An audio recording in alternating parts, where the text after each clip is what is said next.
गांव में पूनम अपने पति मोहन के साथ रहा करती थी। पूनम और मोहन के 2 बच्चे भी होते हैं जिनके नाम महक और क्यारा होते हैं।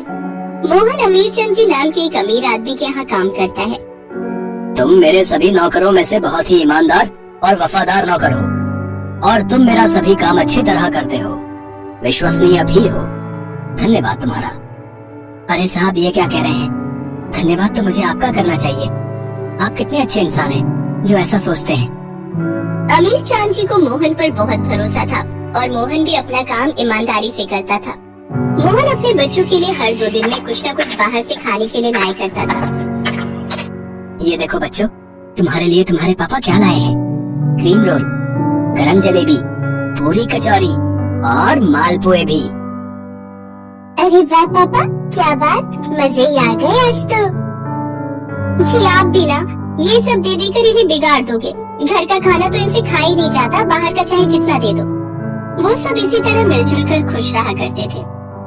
पूनम बहुत पूजा पाठ करती है। वो हर मंगलवार को पूरी सब्जी बनाकर गांव के भव्य मंदिर में भोग लगाती है और सभी भक्तों में वो प्रसाद बांटा जाता है और सभी को उसके हाथ की बनी पूरी सब्जी बहुत पसंद आती है। बिटिया पूनम, तुम्हारे हाथ की बनी पूरी सब्जी सभी को बहुत पसंद आती है। तुम बिटिया हर हफ्ते ही बहुत सारा भोग बनाकर लाती हो और जरूरतमंद लोगों को भी बांटती हो। माँ दुर्गा तुम पर अपनी कृपा बनाए रखे। तुम सदा खुश रहो, तुम्हारा सुहाग बना रहे। धन्यवाद पंडित जी, आपका आशीर्वाद सदा मेरे परिवार के ऊपर ऐसे ही बना रहे। इस तरह दोनों की जिंदगी खुशहाल चल रही होती है। लेकिन फिर एक दिन अमीर चंद जी के घर से 10 लाख रुपए की चोरी हो जाती है। अमीर चंद जी बहुत घबरा जाते हैं। वो अपने सभी नौकरों को बुलाते हैं और सभी की तलाशी करते हैं और उन्हें मोहन के थैले से 5 लाख रुपए मिलते हैं। ये देखकर अमीर चंद जी मोहन से कहते हैं, अरे मोहन, तुमने मेरा पैसा चुराया। 10 लाख के सिर्फ 5 लाख है। मेरे पास बाकी के 5 लाख कहाँ हैं? अरे बेशरम, मैं तुम पर कितना विश्वास करता था। तुमने ऐसा क्यों किया? तुम्हें पैसों की जरूरत थी तो तुम मुझसे कह देते, लेकिन ऐसा नहीं करना चाहिए था। आज तुमने मेरा भरोसा तोड़ दिया। साहब, मैं कुछ नहीं जानता, मेरा यकीन कीजिए। माता रानी की कसम, मैंने कोई चोरी नहीं की। मेरे थैले में ये रुपए कहाँ से आए मुझे नहीं पता। मुझ पर भरोसा कीजिए साहब, मैं आपके आगे हाथ जोड़ता हूँ। अब तो तुझे सजा मिलकर ही रहेगी। तूने गुनाह किया है। जब पुलिस तुझसे पूछताछ करेगी तो बाकी के 5 लाख भी निकल जाएंगे तेरे पास से ही। तुझे तो मैं अब बिल्कुल नहीं छोड़ूंगा। इतना कहकर वो पुलिस को फोन लगा देता है और पुलिस बेकसूर मोहन को जेल में डाल देती है। जब उसकी पत्नी पूनम को इस बात का पता चलता है तब वो फौरन पुलिस स्टेशन जाती है और अपने पति से कहती है, आप बिल्कुल भी चिंता मत कीजिए। मैं जानती हूँ आप निर्दोष हैं और देवी माँ भी जानती है। आप बिल्कुल भी चिंता न करें। मैं वकील करूंगी और केस लड़ूंगी। मैं पूरी कोशिश करूंगी आपको जेल से बाहर निकालने की। अब कुछ नहीं हो सकता पूनम। तुम क्यारा और महक का ध्यान रखो। मेरी गलती क्या थी? मैंने तो हमेशा ईमानदारी से काम किया है। उसका ये सिला दिया है मेरी किस्मत ने। मैंने आपसे कहा ना, आप हिम्मत नहीं हारेंगे। मैंने कहा ना आपसे, आपकी बीवी सब ठीक कर देगी।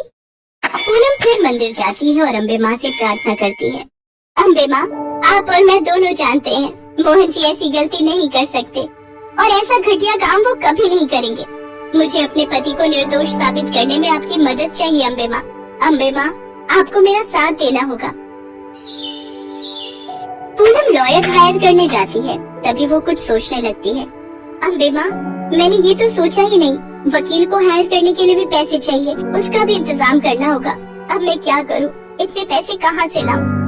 तभी वहाँ पर महक और क्यारा अपनी अपनी गुल्लक लेकर आते हैं। अपने मासूम हाथों से अपनी माँ को देते हुए कहते हैं, ये हमारी गुल्लक है, आप इसमें से सारे पैसे ले लो। माँ, हम जानते हैं पापा बेकसूर है। आप ये पैसे ले लो और पापा को जेल से घर ले आओ। हमें पता है पापा को पुलिस अंकल पकड़ कर ले गए हैं, जबकि पापा निर्दोष हैं। हमारे पापा कभी ऐसा काम नहीं करेंगे क्योंकि वो हमारे पापा हैं। अपने बच्चों की बातें सुनकर पूनम भावुक हो जाती है। पूनम दोनों बच्चों को सीने से लगा लेती है और कहती है, मेरे बच्चे, तुम्हारे पापा को कुछ नहीं होगा। पापा जल्दी घर आ जाएंगे। वो पैसा जुटाने के लिए बहुत चिंतित होती है और वो कई सारे लोगों से पैसे की मदद मांगती है, लेकिन कोई उसकी मदद नहीं करता। वो हार कर एक पेड़ के नीचे बैठती है। तब उसके मन में एक विचार आता है, मैं पूरी सब्जी बनाकर मंदिर में भोग लगाती हूँ और अम्बे माँ की कृपा से और सभी को अच्छी भी लगती है। क्यों न मैं सब्जी पूरी का एक ठेला लगा लूँ और उसे बेचकर जो पैसे आएंगे उसी से मैं वकील हायर कर लूंगी। हाँ, यही सही रहेगा। ऐसा करके ही मैं उन्हें बचा सकती हूँ। फिर वो ठेली लगाने लगती है। पूनम ने पूरी सब्जी का ठेला लगाया ही था और थोड़ी ही देर में उसकी ठेली पर काफी भीड़ हो जाती है और सभी ग्राहक पूनम के हाथ की सब्जी पूरी की तारीफ करके नहीं थकते। वो बड़े चाव से खाते हैं। एकदम लाजवाब पूनम बहन, एकदम लाजवाब बनी है पूरी सब्जियाँ। तुम्हारे हाथ में तो जादू है भाई, साक्षात अन्नपूर्णा का आशीर्वाद है तुम्हारे ऊपर। धन्यवाद। इस तरह पूनम बहुत अच्छे पैसे कमाती है और एक हफ्ते के अंदर लॉयर को हायर कर लेती है। कोर्ट में पेशी होती है। अदालत की कार्रवाई शुरू की जाए। माफी चाहता हूँ मैं सर, अमीर चंद जी अभी तक कोर्ट में नहीं आए हैं। तभी अमीर चंद जी वहाँ आ जाते हैं और कटघरे में खड़े मोहन के पास पहुँचते हैं और उसे गले लगा लेते हैं। सभी इस दृश्य को देखते रह जाते हैं। जज कहते हैं, ये सब क्या है?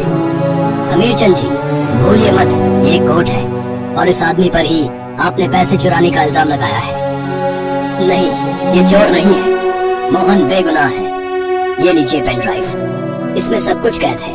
मेरे कमरे में एक खुफिया कैमरा भी लगा है, ये रिकॉर्डिंग उसकी ही है। मैंने ये सीसीटीवी कैमरा चेक किया तो मेरे सामने सारा सच आ गया।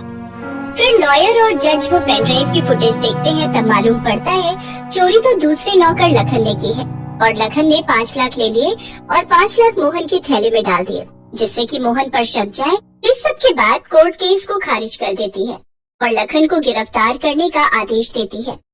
मुझे माफ कर दो, जाने क्या क्या कहा तुमसे। मेरे कारण तुम्हें जेल में 1 हफ्ते तक रहना पड़ा, जबकि तुम निर्दोष थे। दुनिया में तुम जैसा कोई नहीं है।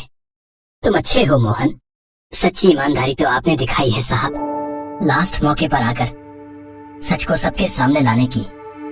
आखिर माँ अम्बे ने सब ठीक कर दिया। जय अम्बे माँ। फिर अमीर चंद जी और मोहन फिर से काम करने लगते हैं। पूनम भी पूरी सब्जी की अपनी ठेली बराबर चलाती है और दोनों खूब प्रगति करते हैं।